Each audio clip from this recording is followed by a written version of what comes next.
मतमोजणीसाठी शिवसेना उद्धव ठाकरे पक्षाची खबरदारी पाहायला मिळते।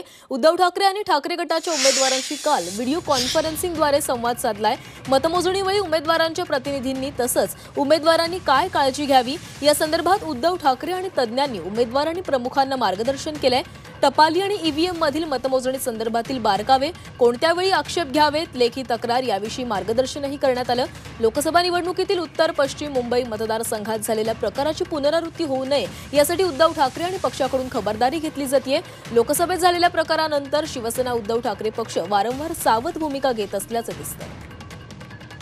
आणि या संदर्भातली अधिकची अपडेट्स घेऊयात आमचे प्रतिनिधी कृष्णात पाटील यांच्याकडनं। कृष्णात, उद्धव ठाकरे यांनी उमेदवारांशी व्हिडिओ कॉन्फरन्सिंगद्वारे संवाद साधलेला आहे आणि मतमोजणीवेळी कोणती काळजी घ्यावी याच्याबद्दल देखील मार्गदर्शन केलंय। काय अधिकचे अपडेट्स आहेत?